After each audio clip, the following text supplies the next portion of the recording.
And joining us for more on tonight's topic is Kay WINEFORDNER of Exit Dream Realty. She's also hosts Real Estate Unplugged on WSRO Radio, and Neil McCurry, President and CEO of SABALIPALM Bank. And I want to thank you both for joining us. Boy, you know, it's not good when you hear Florida leads the nation, although I understand the numbers are getting better. But first, Neil, let me ask you, why do we still lead the nation? What is the underlying reason? Well, I think it's difficult to say there's just one specific reason.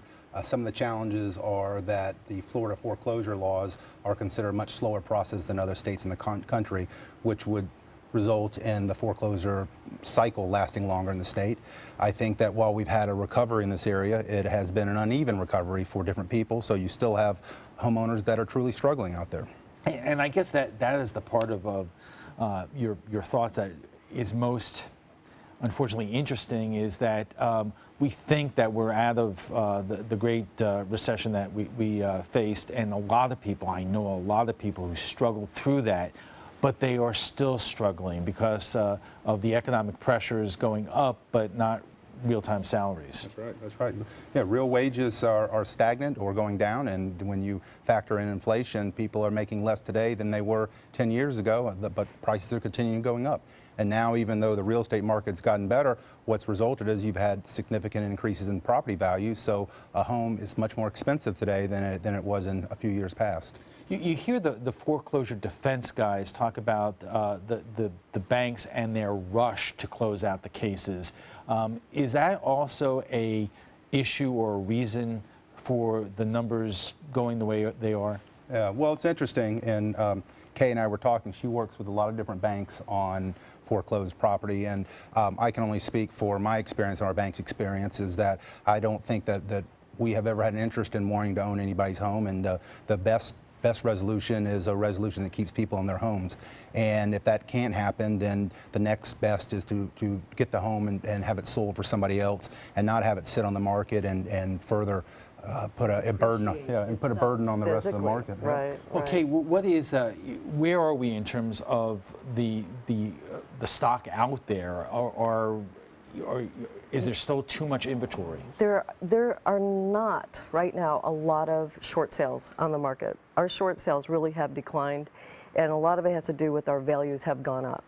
So a lot of people who absolutely needed to move, relocate or whatever, they had to do a short sale. They didn't really have a choice. That is one considered hardship. The other thing is a lot of people had loss of income, loss of jobs or illness, that kind of thing. So there were a lot of short sales when it plummeted, because almost everybody who had to move had to do a short sale. And so years ago, back in 2008, 2009, if a realtor was not doing short sales, I was wondering, what are they doing?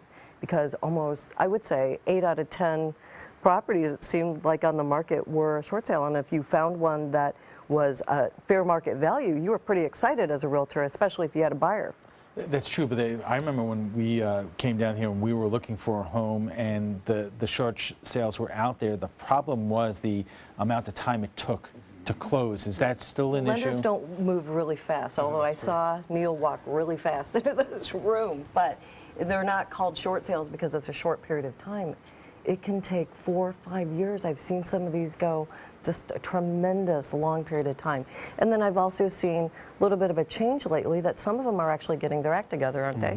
And they're doing it within, 90 days, 60 days. So it's getting better. But just about the time that these large lenders like Wells Fargo, Bank of America, finally figured it out and could actually process the paperwork, they're very few now. Let's talk about the good news. Home prices are climbing.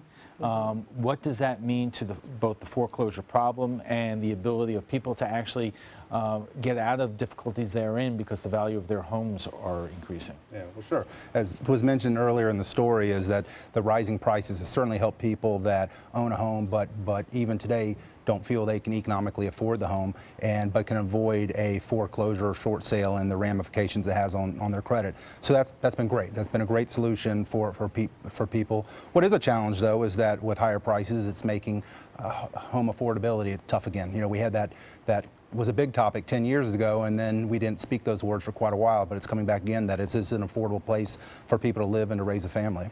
You wanted to say something. I was just going to say, it is an affordable place. However, our median price range of Sarasota County single-family homes has gone from $230 this time last year to $250 in that area. Manatee County has actually exploded even higher. I can't believe their median price range is over Sarasota County right now. It's about $280. Let me ask you both this.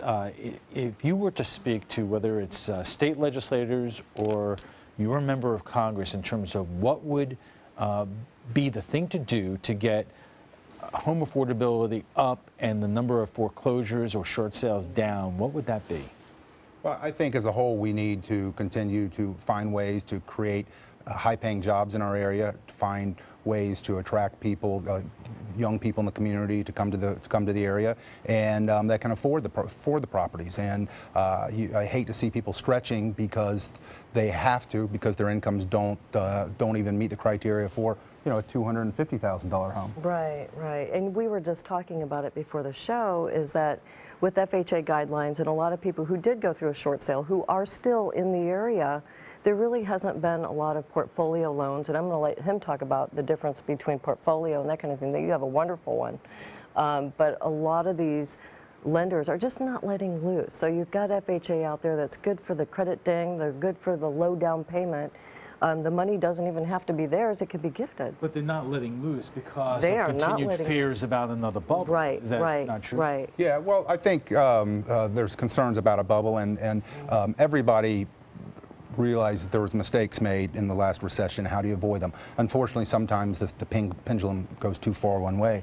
And I think that most banks are healthy again and are interested in providing home financing as well. But it's a challenge. A lot of people have had some difficulties in the past, and for certain government Fannie Mae programs, they're excluded from the loan market. Like we talked about, we've been very fortunate that we've developed some programs we call them portfolio, and that just means we keep the loans ourselves, and they're geared toward our community, to people in our community, and people in our community have had tough times, but they're resilient. They get back on their feet, and I think as a community organization, we have a responsibility to help the people in our community, and feel good that we, working with the realtor community, have been able to provide a lot of home loans for people. I do find it interesting that you say that the biggest thing that that needs to happen is that wages need to go out there, because we do hear corporate profits are really back to all-time highs, but real-time wages are not. And we have a really huge shortage of tradespeople. Have you